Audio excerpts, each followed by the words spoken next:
Risa Ontiveros. Baka kasi hindi alam ni Senator Risa Ontiveros to eh. Itinatanggi po ba nyo na sa inyo ito? Yun po ang tanong ko. Itinatanggi po ba ninyo na ito po ay amendment o insertion ni Senator Risa Ontiveros? Tutuloy natin ang basa. Construction of road, Barangay Aris, Lawak, Pangasinan. Construction of road, Barangay Domingo, Alarcio, Lawak, Pangasinan.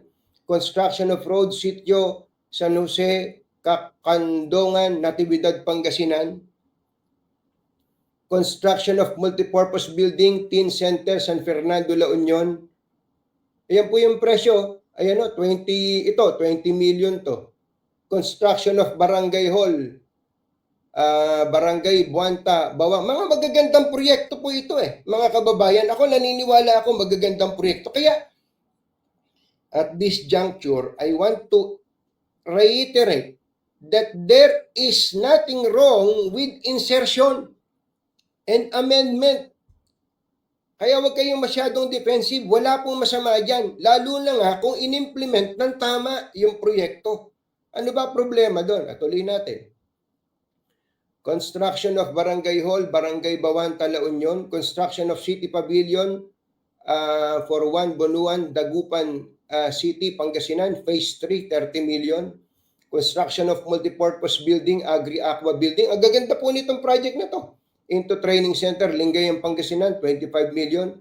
Construction of multipurpose building, Training Center, Barangay Bicol Norte, Bayambang, Pangasinan, 20 million.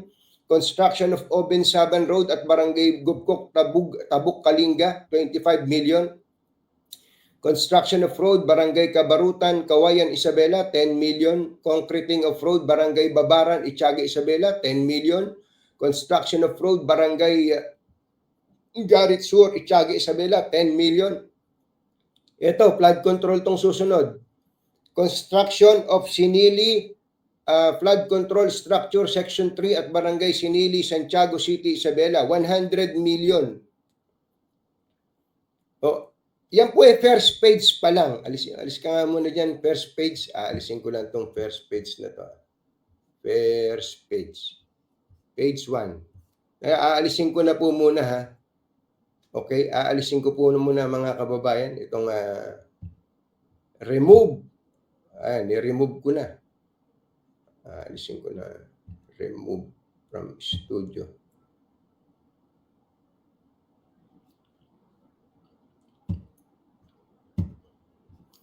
So, page 1. Uulitin ko lang. Kung meron pong mga ganitong proyekto, malamang inilapit yan ng local government units, malamang inilapit din yan ng baka ng congressman mismo dahil kulang yung kanyang allocation, baka lumapit sa opisina ni senator para maisingit po ito. Maisingit. Ano masama doon?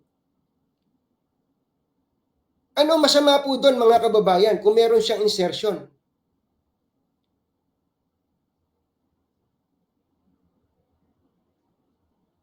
Wala pong masama sa insertion. Kaya nagtataka ako, bakit yung tinawag na fake news yun? Tama naman. Sabi nga nung iba kaya nga kita, senador, gusto ko meron kang maipapagawang proyekto sa aming probinsya.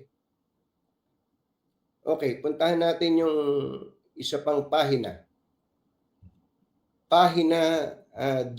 Ayan. Pahina 2. Puntahan po natin yung pahina 2. Image.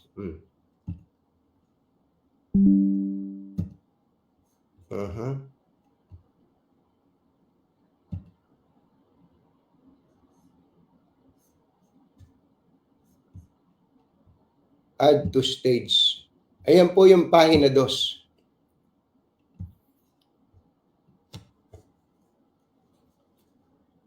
Kalaguman Bisinal Road, Samal, Bataan, 30 million. Installation of solar LED, solar light along secondary roads, Olongapo, Bugalyon, Palawig, Zambales, 20 million. Construction of damaged paved roads, Dingalan, Aurora, 20 million. Opening of new road leading to Orani Public Market. Ang ganda nito. 10 million. Rehabilitation of Malolos, Paambong, Hagonoy, Kalumpit, Provincial Road, Bulacan, 10 million. And so on and so forth. Magagandang proyekto. Medyo pumunta na tayo ng konti dito sa kanal. Construction of drainage canal. Ito, Barangay Kalibutbut, Bacolor, Pampanga, 20 million. Ito, sa Tarlac to. Construction of flood control structures along Bakit River, Moncada, Tarlac, 75 million. Segment 14. Construction of flood control structures along Baka River, Paniki, Tarlac, segment 29, 75 million. Construction of flood control structures along Kamiling River, Kubkub section, Kubkub, Mayantok, Tarlac, package 3, 75 million. Construction of flood control structures along Pait, Manok River, San Manuel, Tarlac, 75 million. Ano masama dito? Baka nga magagandang mga proyekto itong mga flood control projects na ito. Ano masama dyan? Ba't nyo ikahihiya nyo ba yan? Ba't nyo ikahihiya yan kung yan po'y magandang proyekto at kung ito'y na-implement ng tama? And in fact, mga kababayan, ako po ay nagtanong, at least Tarlac lang to eh. Malapit-lapit lang to eh. Ano po? Nagtanong po ako kung ano na ba ang status niyang project na yan sa lalawigan ng Tarlac. Ito po.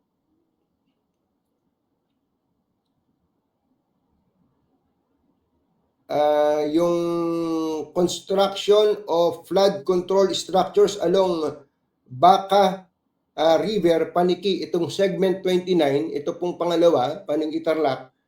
Alam niyo po ba na yan ay 75 million ang nakalaan, pero ang nanalo pong bidder diyan, ang nanalong bidder diyan ay ang pangalan po ay T2B3 Builders and Supplies Corporation. Uulitin ko ha. T2B3 Builders and Supplies Corporation. Ang contract price po nito, napanalunan po niya sa 73,136,282 pesos and 19 centavos.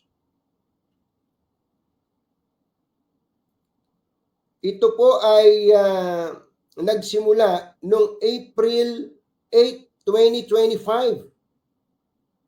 Ang expiration po nito ay 11/05/2025. Matatapos na ito dapat ngayong November.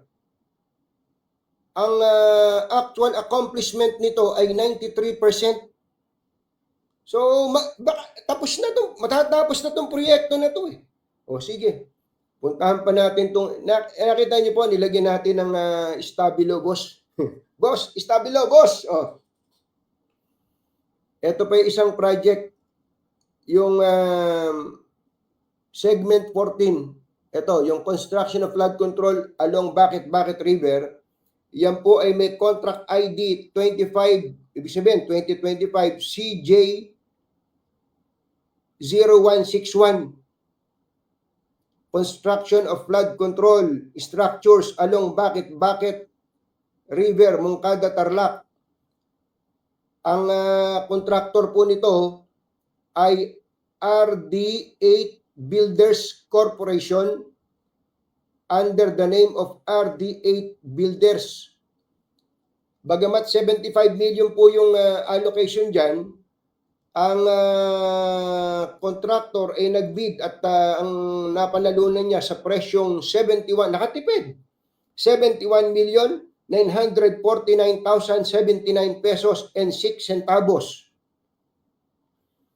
Ang award po nito ay, ang start date ay April 8 at matatapos po ito dapat ng November 5. Ang actual accomplishment po nito ay 70%.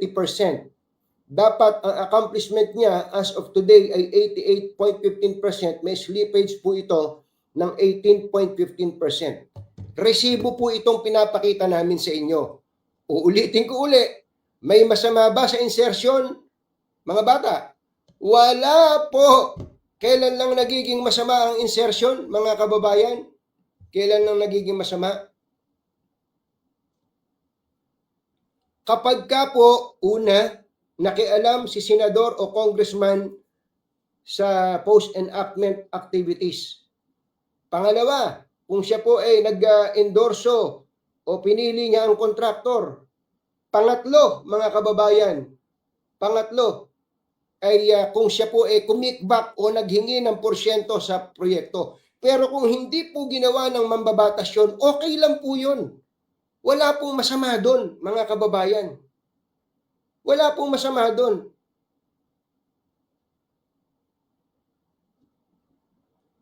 Huwag na kayong magkaila doon dahil maganda nga yun kayo may nagagawang proyekto para sa ating mga kababayan. Ano po?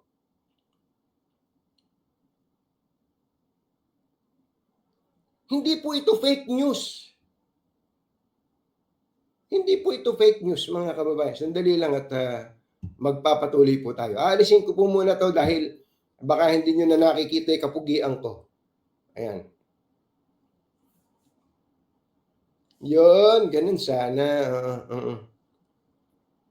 So ito po ay mga proyekto. Baka nga puro magagandang proyekto po ito. Sige, ilipat natin yung aalisin ko na to ha.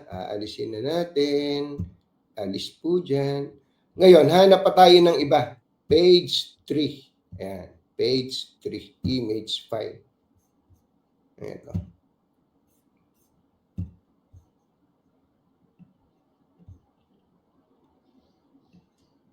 Ay, sorry.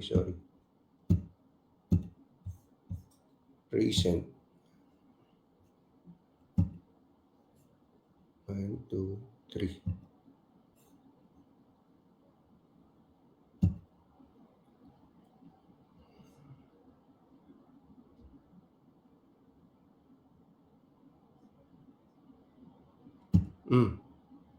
Yan na po.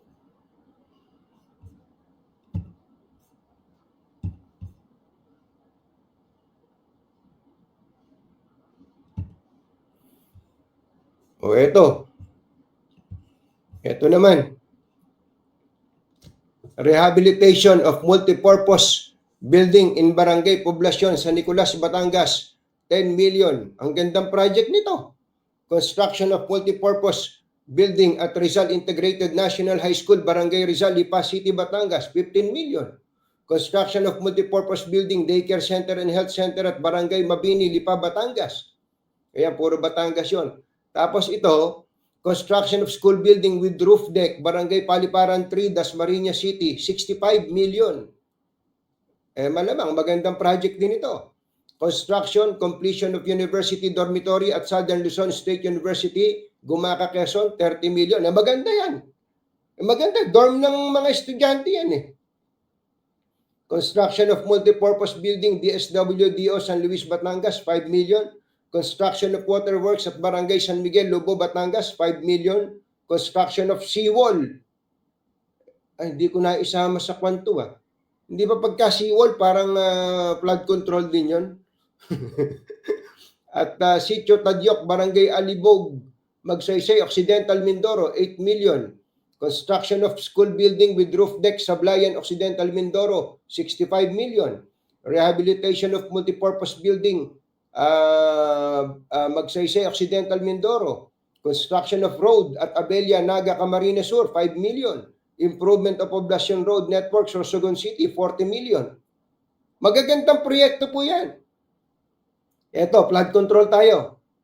Construction of seawall, Barangay Bonavista, Bacon District, Sorsogon, 40 million. Construction of seawall, Barangay Saclayan, Castilla, 40 million. Construction of seawall, Barangay Kawit Extension, Magallanes, Sorsogon, 20 million. Ano masama dito sa mga project na to? Ba't nyo ito ikahihiya?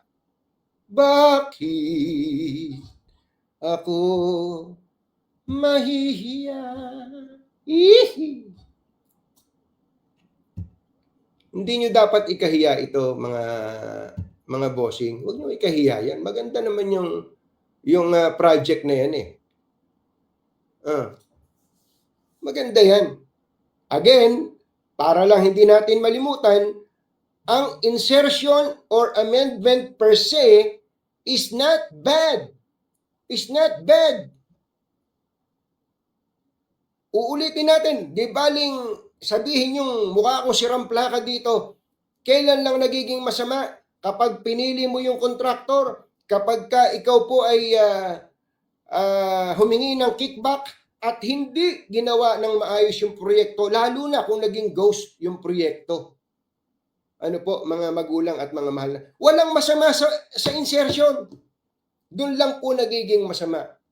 Alisin na muna kita. Page ano ka na ba? Alisin muna natin to. Remove.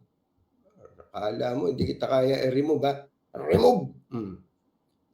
Sige, maghanap pa tayo na iba.